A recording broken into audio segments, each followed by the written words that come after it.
Hello and welcome everyone. My name is Deepak Wadhwa and in our today's list we are with the candidate. She qualified IBPS AFO examination and now she become an officer in Punjab National Bank. So Rupali, before I start, I would like to congratulate you for qualifying IBPS AFO examination. Thank you, sir. Rupali, start करने से पहले अपना एक brief introduction दे दीजिए. I am Rupali Anandrav Rinath. I belong from Gondia district from Maharashtra. I have done my graduation in BSc Agriculture from RBCA Wardha. This is my second attempt. Okay, thank you so much. आपने बोला second attempt था आपका. अगर मैं आपके first attempt को देखूं तो क्या लगता है फर्स्ट अटेम्प्ट में ऐसा क्या रह गया था जो आपने सेकेंड के अंदर इम्प्रूव किया और आप क्वालिफाई हुए?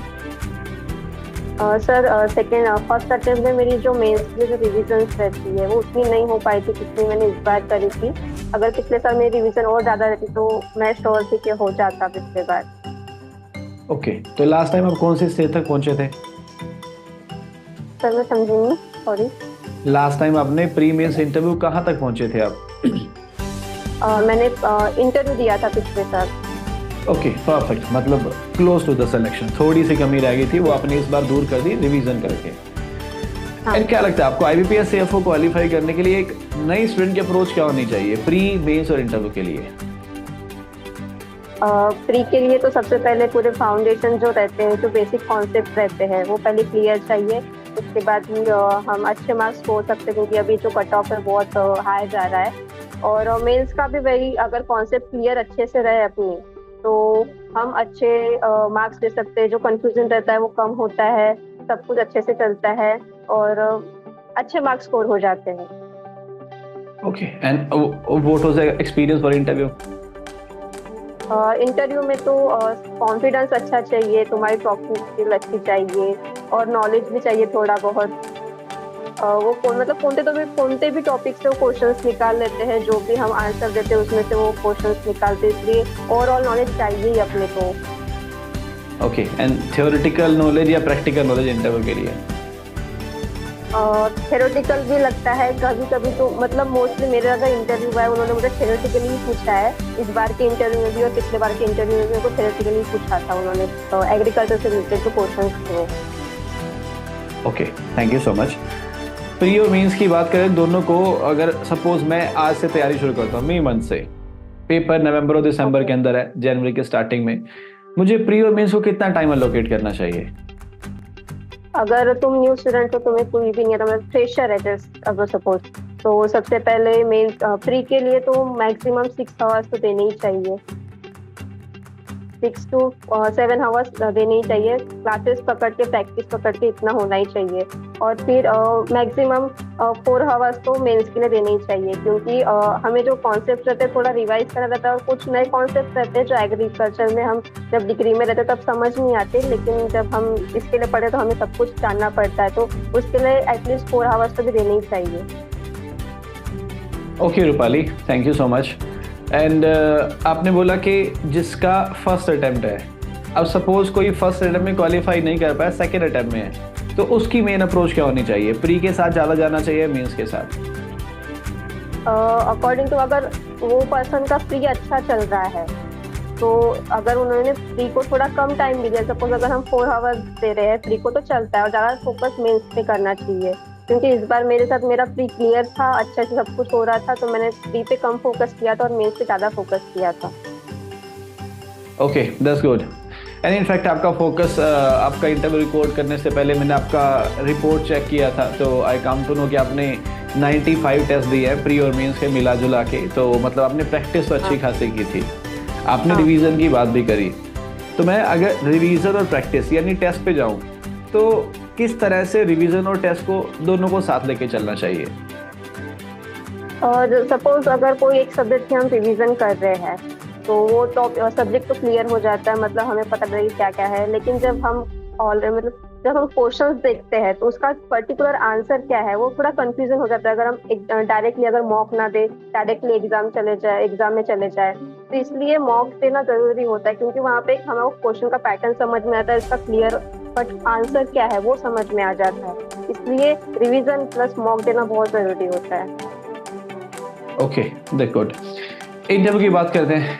इंटरव्यू की तैयारी के टाइम पे आपने कैसे कैसे तैयारी की थी, और जब एक्चुअल इंटरव्यू आपने दिया क्या कुछ लगा कि आपको कुछ और इम्प्रूव करना चाहिए था, और नहीं लगा तो फिर ये बताइए क्या क्या आपने तैयार किया था जो आपको इंटरव्यू के लिए परफेक्ट बनाता है। सर सबसे पहले जो नॉलेज रहता है बैंकिंग का, वो थोड़ा बहुत यानी बेसिक नॉलेज तो होना ही चाहिए, क्योंकि मुझे इस बार उन्होंने मोस्टली क्वेश्चन बैंकिंग से पूछे थे। और फिर जो क्लासेस थी मैंने ये यहाँ से लिया देखा था इंटरव्यू के लिए, वो सारे क्लासेस मैंने किए थे। जो नए भी कुछ क्वेश्चन हमें पता ही नहीं रहता कि ये क्वेश्चन से आ सकते हैं, इसलिए तो वो क्वेश्चन यहाँ से पता चले थे, फिर हमने उसके आंसर्स ढूंढे थे।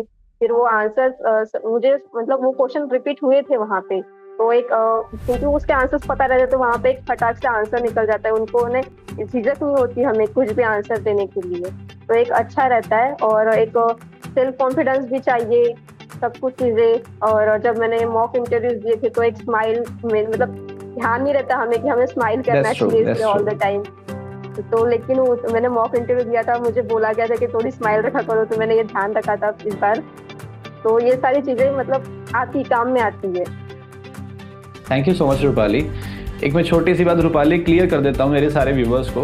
रूपाली ने एक असाइनमेंट की बात करी, बेसिकली वो असाइनमेंट हम फर्स्ट क्लास के अंदर देते हैं कि आपको अपने एरिया की लोकल इन्फॉर्मेशन, आप कहाँ से हो, पॉपुलेशन कितनी है, वैरायटी कौन सी ग्रो होती है, क्रॉप कौन सी ग्रो होती है, फार्मर्स सेल कहाँ पे करते हैं, फार्मर्स की कंडीशन कैसी है, अगर ये सब चीज़ें हम शुरुआत से ही पता कर लेना तो हमें इंटरव्यू के लिए 50% नॉलेज तो पहले से हो जाता है। रिमेनिंग 50% हम मेंस की तैयारी के अंदर थ्योरेटिकल नॉलेज पढ़ लेते हैं। उसके बाद कुछ चाहिए तो good communication skills and confidence. Rupali क्या मैं सही बोल रहा हूँ? Yes sir.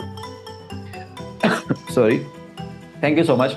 आपने टेस्ट सीरीज अटेम्प्ट की, आपने इंटरव्यू क्लासेस ली, जैसा कि मैंने देखा आपने हमारा स्टडी मटेरियल भी लिया हुआ था। स्टडी मटेरियल के साथ कैसा एक्सपीरियंस रहा आपका? Study material up to date था, जो सारी चीजें चाहिए वो उसमें थी। सारी चीजें मतलब और ज्यादा भी चीजें थी, ऐसे नहीं कि बस वही जो चाहिए, कुछ ज्यादा कॉन्सेप्ट भी थे।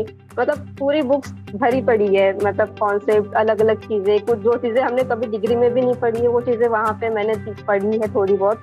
तो नहीं, अच्छी है बुक्स।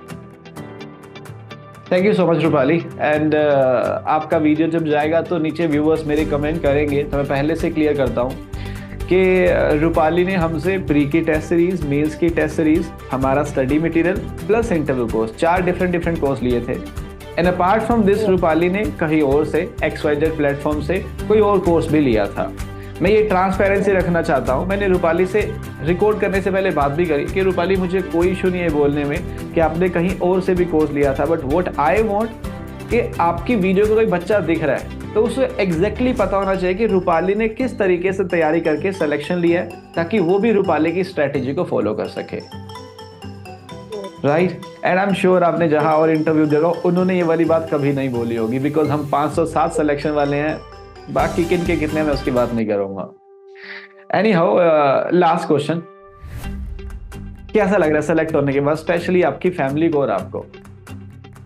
सर फैमिली वाले तो बहुत खुश है, मतलब कुछ अलग ही, मतलब पहले मतलब सबको उम्मीद थी, I am the only daughter in my family, मतलब मैं अकेली हूँ, तो सबकी उम्मीदें थी कि मतलब पिछले बार ही सबका था कि इस बार हो जाएगा, लेकिन पिछले बार रह गया। लेकिन इस बार सबको लगा कि इस बार चाहे कुछ भी हो जाना चाहिए, सबकी उम्मीदें थी, लेकिन सबकी उम्मीदों पे खरी उतरी इस बार, तो बहुत ज्यादा खुश है सारे लोग।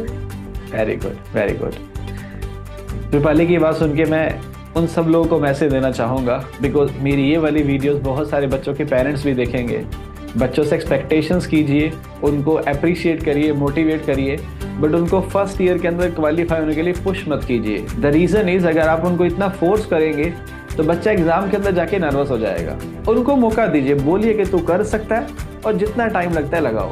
रूपाली ने सेकेंड अटेम्प्ट में लिया, बहुत सारे बच्चे फर्स्ट और थर्ड में लेते हैं। हर किसी का टाइम होता है, ऐसा कहते हैं ना कि सूरज और चंद्रमा दोनों चमकते हैं, बट हर किसी का अपना अपना टाइम होता है। सेम रूपाली का है ना, अभी रूपाली का टाइम आ गया, रूपाली चमक रही है। Okay Rupali, thank you so much for your time. And जितनी आपने मेहनत अपने सिलेक्शन के लिए करी है, अब उतनी मेहनत फार्मर्स के वेलफेयर के लिए कीजिएगा। हाँ तो जरूर। Okay, Rupali, I wish you all the best. Have a good day. Thank you sir.